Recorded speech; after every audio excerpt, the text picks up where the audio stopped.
ओम प्रत्यज्जीवनी संगा संभिनायतन समप्रभ छाया मातंड संभूत तम नमामि शनेश्वरम।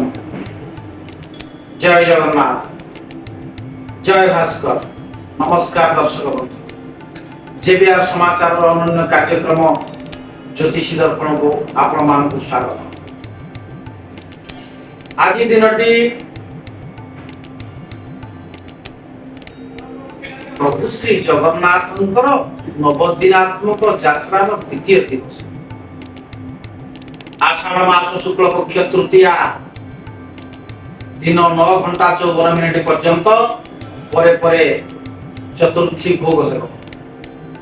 मिथुन 14 दिन इंग्राजी जून मास 28 तारीख शनिवार। आज दिन में चंद्रमा अच्छी कर्कट राशि अहोरात्र। आसंतु जानिबा आज दिन सूर्य उदय विषय।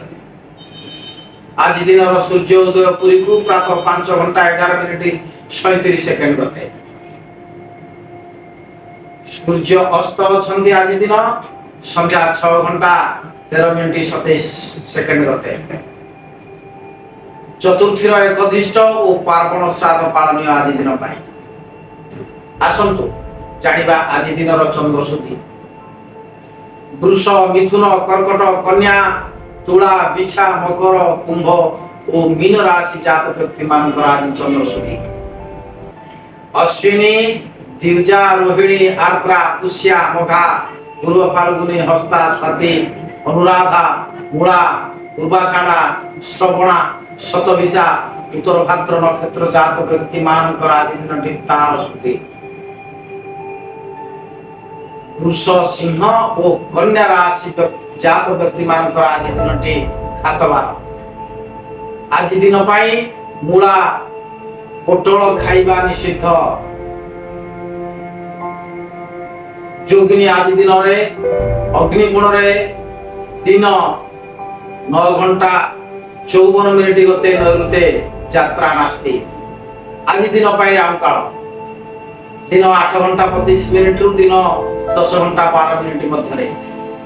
काल बेला प्रातः 6:54 मध्य दिन 4:39 गते संध्या 6:28 मध्य।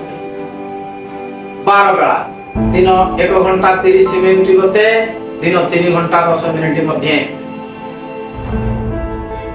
काल रात्रि संध्या 6:28 गते संध्या 7:49 मध्य। रात्र 3:54 गते निशांत 5:14 मध्य। आसंतु जानिबा आज दिन अमृत बेला दिन 8:45 गते दिन 12:18 मध्य। रात्र 9:21 गते रात्र 10:47 मध्य। रात्र 2:22 गते रात्र 3:05 मध्य। रात्र 4:31 गते निशांत 5:13 मध्य।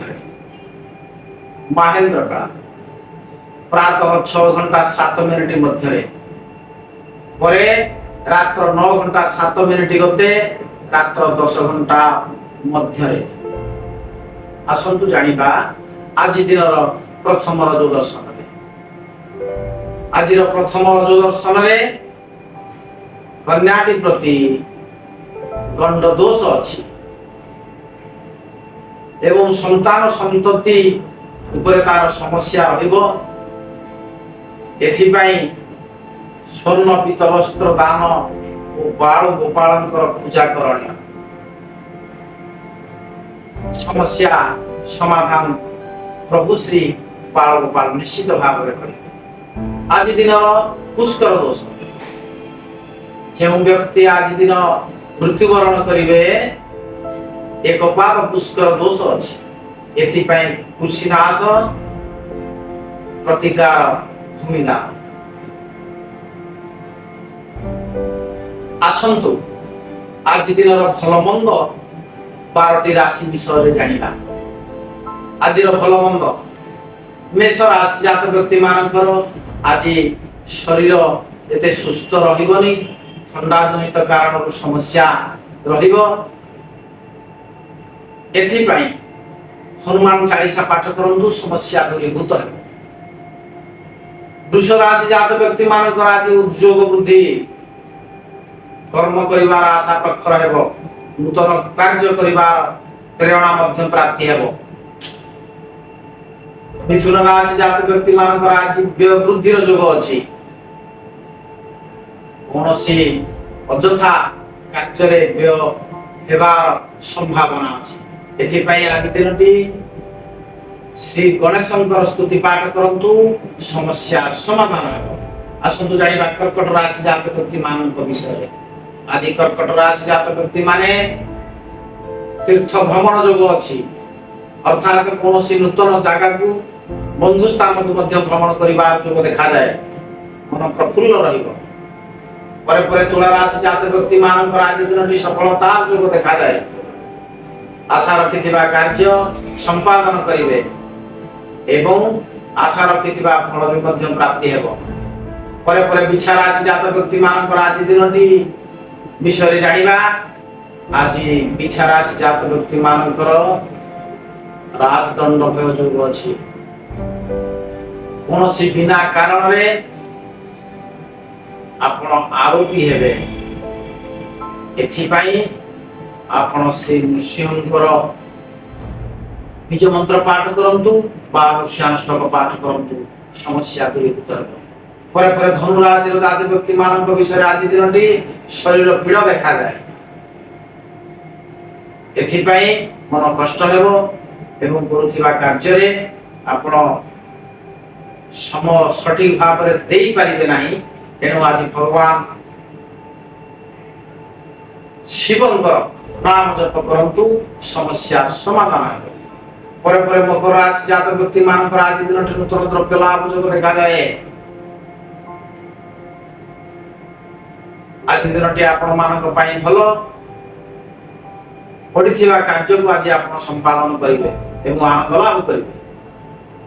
ଆସନ୍ତୁ ଜାଣିବା କୁମ୍ଭ ରାଶି ଜାତ ବ୍ୟକ୍ତି ମାନଙ୍କ ବିଷୟରେ। ଆଜି ଦିନଟି କୁମ୍ଭ ରାଶି ଜାତ ବ୍ୟକ୍ତି ମାନଙ୍କର ସଫଳତା ଦେଖାଯାଏ। ପ୍ରତ୍ୟେକ କ୍ଷେତ୍ରରେ ସଫଳତା ଲାଭ କରିବା ସୁନିଶ୍ଚିତ ଅଟେ, ପ୍ରତିକାରର ଆବଶ୍ୟକତା ନାହିଁ। ଶେଷ ରାଶି 12ଟି ରାଶିର ମୀନ ରାଶି। ମୀନ ରାଶି ଜାତ ବ୍ୟକ୍ତି ମାନଙ୍କର ଆଜି ଦିନଟି ଏତେ ଉତ୍ତମ ଫଳ ପ୍ରାପ୍ତି ହେବାର ଯୋଗ ଦେଖାଯାଏ ନାହିଁ। ଆଜି ଆପଣ ଆଶା ରଖିଥିବା କାର୍ଯ୍ୟ ସମ୍ପାଦନ କରିପାରିବେ ନାହିଁ। ଯେତେ ଆଗ୍ରହ ଉତ୍କଣ୍ଠା ଥିଲେ ମଧ୍ୟ ତାହା ବିଳମ୍ବ ହେବ। ଏଥିପାଇଁ ବିଘ୍ନନାଶକ ଶ୍ରୀ ଗଣେଶଙ୍କର ମନ୍ତ୍ର ଜପ କରନ୍ତୁ, ସମସ୍ୟା ଦୂରୀଭୂତ ହେବ। ଆଜି ତ ଥିଲା 12ଟି ରାଶି ଜାତ ବ୍ୟକ୍ତି ମାନଙ୍କର ଭଲ ମନ୍ଦ ଏବଂ ଆଜି ଦିନଟିର ସୂର୍ଯ୍ୟ ଉଦୟ ଅସ୍ତ ଇତ୍ୟାଦି। ପ୍ରଭୁ ଶ୍ରୀ ଜଗନ୍ନାଥଙ୍କ ନିକଟରେ ପ୍ରାର୍ଥନା, ସମସ୍ତ ଦର୍ଶକ ବନ୍ଧୁ ମାନଙ୍କର ଆଜି ଦିନଟି ମଙ୍ଗଳ ବିଧାନ କରନ୍ତୁ, ପରିବାରରେ ଆନନ୍ଦ ଉଲ୍ଲାସ ଖେଳି ଯାଉ। ଜୟ ଜଗନ୍ନାଥ।